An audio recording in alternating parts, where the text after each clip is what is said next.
Hello, good afternoon. आज हम B second year राजनीति विज्ञान के कुछ महत्वपूर्ण मॉडल क्वेश्चनों के बारे में बातचीत करेंगे।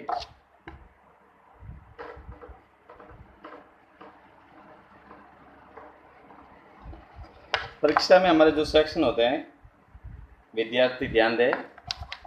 एग्जाम में आपके जो प्रश्न बनते हैं उसमें 3 टाइप के अलग अलग क्वेश्चन आते हैं: अति लघुत्रात्मक, लघुत्रात्मक एवं निबंधात्मक।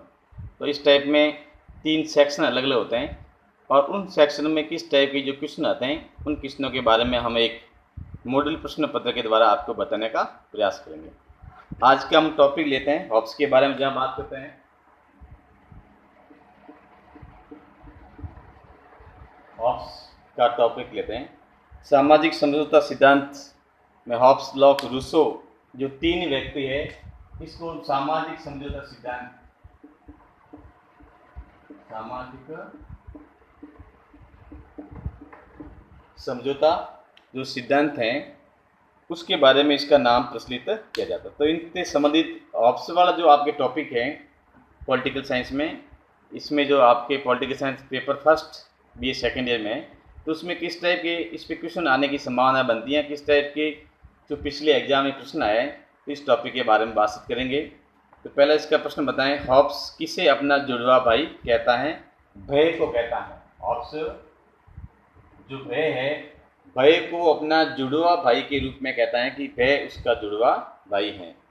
हॉब्स की अध्ययन पद्धति क्या है? इस टाइप का भी क्वेश्चन आता है।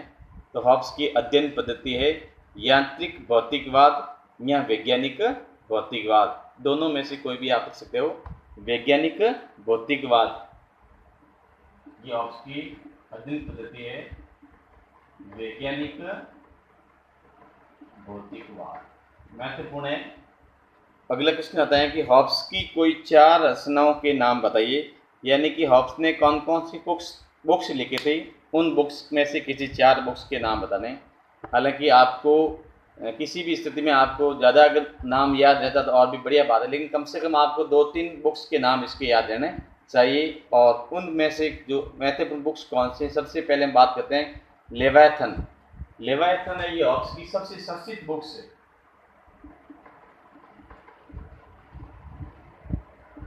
ये जो बुक्स हैं ये हॉब्स की सबसे महत्वपूर्ण बुक्स हैं। ये तो सभी विद्यार्थियों को इसका नाम याद होना बहुत ही जरूरी है। इस पर ही हॉब्स ने सामाजिक समता सिद्धांत के बारे में बातचीत की थी।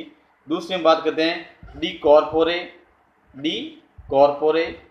डी शिवे, तीसरी है डी शिवे, और चौथी की हम बात करते हैं elements of law, elements of law. तो इस प्रकार से 4 बुक्स का मैंने आपको नाम बताएं। आपको प्रयास रहे आपको कोई न कोई 1-2 किताबों के नाम, क्योंकि एग्जाम में अक्सर प्रश्न पूछ देते हैं। मैंने यहाँ पर आपको 4 कहा, इसलिए कहा ताकि आपको 2 याद रह सके। बाकी कई बार एग्जाम में 2 नंबर का प्रश्न आता है, हॉब्स की किन्हीं 2 रचनाओं के नाम बताइए। अगला प्रश्न आता है हॉब्स पर सबसे ज़्यादा प्रभाव किसका पड़ा, यानी कि हॉब्स की जो फिलोसॉफी है, हॉब्स का जो दर्शन हम पढ़ते हैं कि उस पर सबसे ज़्यादा जो प्रभाव है या उसके अध्ययन पर सबसे ज़्यादा प्रभाव उसके जीवन पर किसका पड़ा था। तो इसमें हम 2 लेते हैं। एक तो लेते हैं गैलीलियो के गति का नियम, लॉ ऑफ मोशन। गैलीलियो एक वैज्ञानिक था, उसकी गति का नियम। दूसरा है इंग्लैंड का गृह युद्ध तथा यूरोप का यांत्रिक वृत्तांत, यात्रा वृत्तांत का प्रभाव, यानी कि उसका इंग्लैंड हॉब्स के दौरान जो इंग्लैंड में गृह युद्ध हुआ था और गृह युद्ध की स्थिति से कारण वहाँ का जो पूरा जीवन था एक अस्त व्यस्त और भय के वातावरण में गुजर रहा था। तो उस स्थिति में हॉब्स ने कहा था कि मेरे जन्म के साथ में भय का भी जन्म हुआ था, और इसलिए उसने कहा कि भय मेरा जुड़वा भाई भी है। तो इस प्रकार से इंग्लैंड का गृह युद्ध और यूरोपीय यात्रा वृत्तांत का प्रभाव इसके जीवन पर सबसे ज़्यादा पड़ा था। आगे हम बात करते हैं कि हॉब्स के अनुसार मानव का स्वभाव किस प्रकार का है, या हॉब्स ने मनुष्य के स्वभाव के बारे में किस टाइप में बताया कि मनुष्य का स्वभाव कैसा है। ये प्रश्न कई बार एग्जाम में आ चुका है, विद्यार्थी कृपया ध्यान दें इस बार को कि हॉब्स ने मानव स्वभाव के बारे में क्या कहा, यानी कि मनुष्य का स्वभाव किस टाइप का होता है। तो उसने कहा मनुष्य स्वार्थी है, सेल्फिश है, झगड़ालू है, एक दूसरे से लड़ाई झगड़ा करता रहता है, नीच, दुष्ट, विवेकहीन। उसने कहा कि विवेकहीन है मनुष्य है तथा आत्म केंद्रित हैं। तो इस प्रकार हॉब्स ने सामाजिक समझौते का जो मानव स्वभाव है, उस मानव स्वभाव के बारे में कहा कि इस प्रकार से मनुष्य का जीवन होता है। नेक्स्ट हम बात करते हैं, हॉब्स ने बताया कि मनुष्य अपनी तृष्णाओं का दास है। ये एक महत्वपूर्ण कोटेशन है, और इस कोटेशन पर बहुत कई बार कंपटीशन में भी प्रश्न आया हुआ है। यहाँ ना कि प्रशासनिक सेवाओं के जो कंपटीशन होते हैं उसमें भी कई बार प्रश्न आया हुआ है कि मनुष्य तृष्णाओं का दास है। ये कथन किसका है? ये कथन थॉमस हॉब्स का है। यानी कि हालांकि ये जो कथन है ये बहुत कम किताबों में मिलता है, क्योंकि ये जो कथन है हर किताब में मिलता भी नहीं है। इसलिए आपको यह ध्यान रखना है कि मनुष्य अपनी तृष्णाओं का दास है, ये ठीक है ना। तो इस प्रकार से जो कथन है कि किसने कहा था, तो ये हॉब्स के बारे में कहा गया है, हॉब्स ने इस कथन के बारे में कहा था। तो आप लोगों को ये इसके बारे में ध्यान रखना है। आगे आता है कि मनुष्य हॉब्स ने कि संप्रभुता को प्रमुख विशेषता क्या है, यानी कि हॉब्स के अनुसार जो संप्रभुता है उस संप्रभुता में कौन कौन सी प्रमुख रूप से विशेषताएं पाई जाती हैं। तो सर्वोच्च शक्तिशाली है, हॉब्स की जो संप्रभुता है वो सर्वोच्च शक्तिशाली है, और असीमित है, अनलिमिटेड है। उसका जो संप्रभुता का जो पावर है वो अनलिमिटेड है। अदेह है, किसी को देह नहीं है।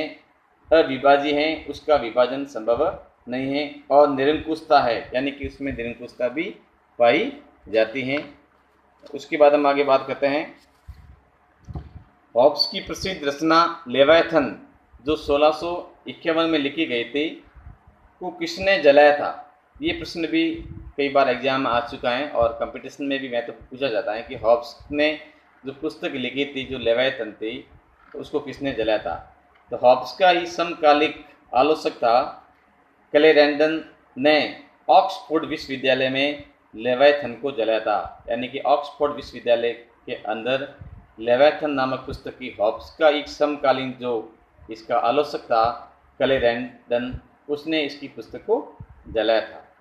हॉब्स के अनुसार धर्म की उत्पत्ति कैसे हुई, यानी कि धर्म के बारे में हॉब्स क्या कहता है कि धर्म की उत्पत्ति कैसे हुई? हॉब्स के अनुसार धर्म की उत्पत्ति अंतरात्मा या किसी अन्य कारण से न होकर भय और स्वार्थ के कारण हुई। हॉब्स ने कहा कि धर्म की जो उत्पत्ति है वो भय एवं स्वार्थ के कारण हुई है। यानी कि मनुष्य के अंदर इस प्रकार का भय भर दिया जाता है, और उस भय का जो निवारण है उसके बारे में वो धर्म को एक मध्यस्थता के रूप में रखता है, या किसी मनुष्य ने अपनी स्वार्थ की पूर्ति के लिए धर्म का इस्तेमाल किया है। इस प्रकार से हॉब्स कहता है कि भय और स्वार्थ के कारण ही धर्म की उत्पत्ति हुई। हॉब्स के अनुसार प्राकृतिक अवस्था में किन तीनों वस्तुओं का अभाव था, यानी कि जो प्राकृतिक अवस्था जिस समय सामाजिक समझौता सिद्धांत स्थापित नहीं हुआ था, तो उस समय समाज में ऐसी कौन कौन सी जो वस्तुएं थी जिसका अभाव पाया जाता था? तो पहला कहता है कि प्राकृतिक अवस्था में कला का अभाव था, आर्ट किसी प्रकार की कला का अभाव था।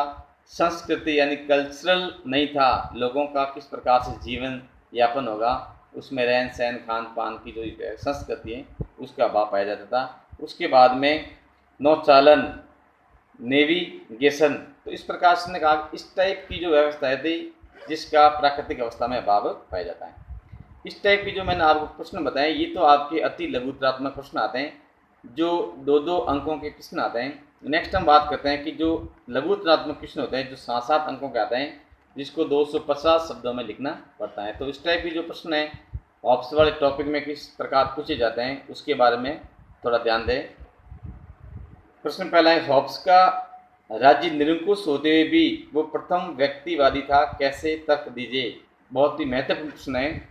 यहाँ हॉब्स के बारे में कहा जाता है कि हॉब्स वैसे तो राज्य में एक अपने आप को एक निरंकुश शासन मानता है, लेकिन लास्ट में उसके बाद इतना होने के बाद में भी वो प्रथम व्यक्तिवादी था।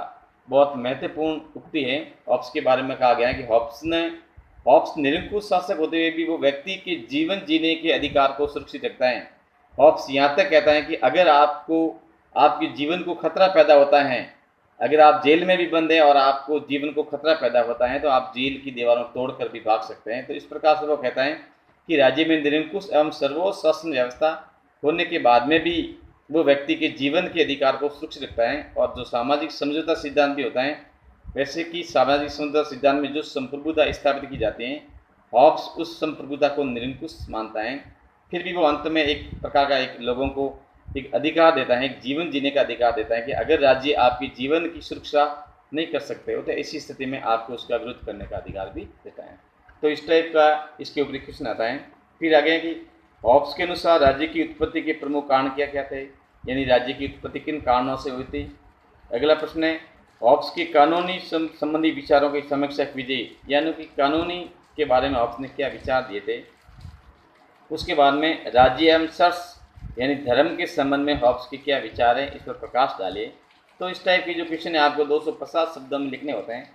फिर हम अगर 15 अंक या निबंधात्मक प्रश्न की बात करें तो 500 शब्दों में आता है। तो उसमें इस टाइप के प्रश्न पूछे जाते हैं कि हॉब्स के सामाजिक समझौतों का वर्णन कीजिए, यानी हॉब्स का जो सामाजिक समझौता सिद्धांत है उस सामाजिक समझौते सिद्धांत की उत्पत्ति या उसके कौन कौन से भाग हैं, जैसे मानव स्वभाव क्या था, प्रकृति की स्थिति क्या थी, समझौता कैसे हुआ, किन किन के बीच में हुआ, समझौते के द्वारा संप्रभुता की क्या विशेषता रही है। तो इस टाइप का प्रश्न आता है, तो इसके बारे में आपको बताना है। नेक्स्ट है हॉब्स के संप्रभुता सिद्धांत की आलोचनात्मक व्याख्या कीजिए, यानी कि हॉब्स की जो सामाजिक समझौता सिद्धांत के द्वारा जो संप्रभुता का सिद्धांत स्थापित होता है उसकी आलोचनात्मक टिप्पणी या इसकी व्याख्या आपको करनी है। तो इस टाइप में आपको प्रश्न एग्जाम में आते हैं। तो विद्यार्थी इस टॉपिक में इस प्रकार के प्रश्नों के बारे में जानकारी रखें। धन्यवाद।